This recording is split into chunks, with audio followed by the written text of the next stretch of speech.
여러분, 기도하면 뭐가 떠오르세요? 아마 많은 분들이 한 번쯤은 해보셨을 텐데요.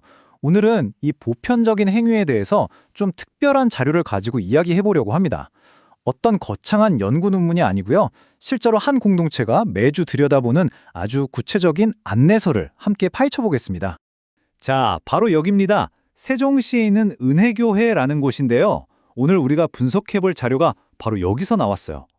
과연 이 공동체는 신과의 대화, 즉 기도를 어떻게 생각하고 또 어떻게 실천하고 있을까요? 그 자료가 뭐냐면요. 바로 이겁니다. 네, 그냥 평범해 보이는 교회 주보예요. 매주 예배 때 나눠주는 소식지죠. 에게? 이게 다야? 싶으실 수도 있는데 잠시만요. 이 얇은 종이 한 장이요. 사실은 단순한 공지사항 모음이 아니에요.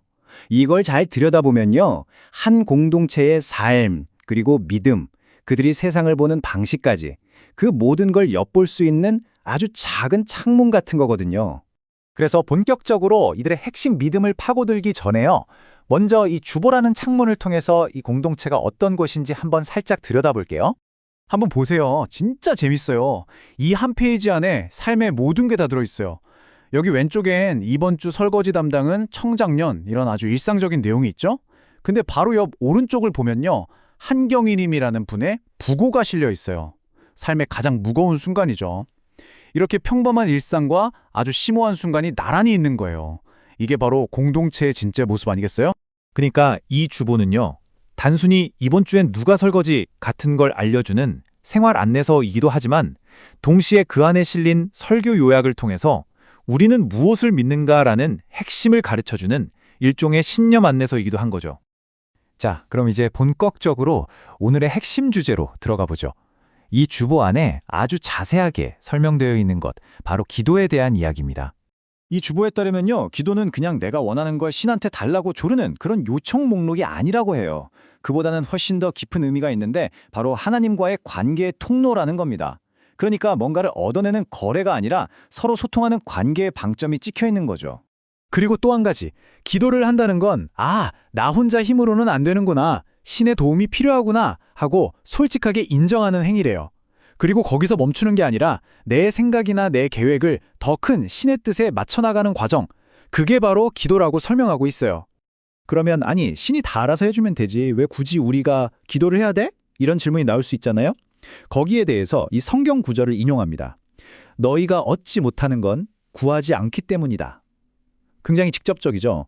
그러니까 구하는 행위 그 자체가 중요하고 그게 바로 응답으로 가는 첫 걸음이라고 보는 거예요.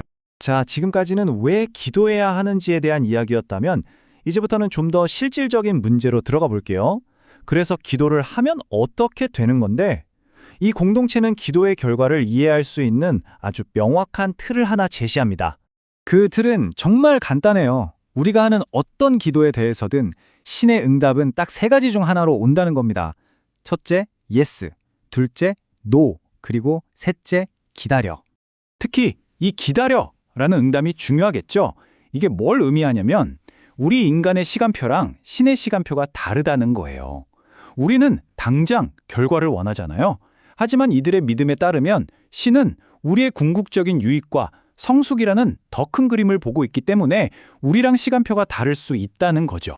아니, 그러면 노나 기다려라는 답을 받으면 너무 실망스럽잖아요. 그럴 때 마음을 붙잡아주는 게 바로 이 말씀입니다. 하나님을 사랑하는 사람에게는 모든 것이 합력해서 선을 이룬다. 지금 당장은 이해가 안 가고 힘들어도 결국엔 다 좋은 쪽으로 귀결될 거라는 믿음의 근거가 되는 구절인 거죠. 근데 솔직히 기도라는 게 그냥 나 혼자 벽 보고 얘기하는 것처럼 느껴질 때가 많잖아요. 일방적인 외침 같을 때요.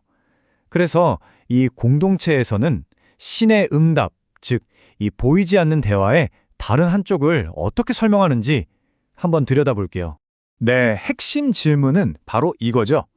기도가 대화라면 도대체 신의 응답을 어떻게 들을 수 있는가? 이 주보의 가르침은 바로 이 근본적인 물음에 답을 주려고 합니다. 자, 그 방법에 대해 네 가지 구체적인 통로를 제시하는데요. 첫째는 성경을 통해서, 둘째는 내가 처한 주변 환경의 변화를 통해서, 셋째는 성령을 통한 내적인 깨달음이나 확신 같은 거고요. 마지막 넷째는 믿음의 공동체 안에 있는 다른 사람들의 조언이나 격려를 통해서도 신이 말씀하신다는 거예요. 굉장히 구체적이죠? 그리고 이 모든 가르침을 마무리하면서 아주 강력한 한 문장을 던집니다. 쉬지 말고 기도하라. 기도가 한 번 하고 끝나는 이벤트가 아니라 삶 속에서 계속 이어지는 끊임없는 대화여야 한다는 걸 강조하는 거죠. 자, 그럼 이제 다시 한번 줌아웃을 해볼게요. 이렇게 머리로 배운 기도에 대한 가르침이 과연 이 공동체 사람들의 실제 삶 속에서는 어떻게 적용되고 실천될까요? 여기서 정말 중요한 포인트가 나와요.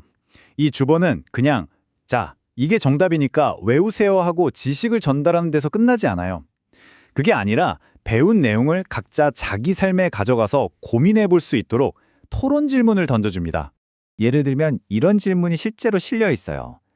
기도 응답으로 아니오나 기다리라는 사인을 받았을 때 당신은 어떻게 반응했나요?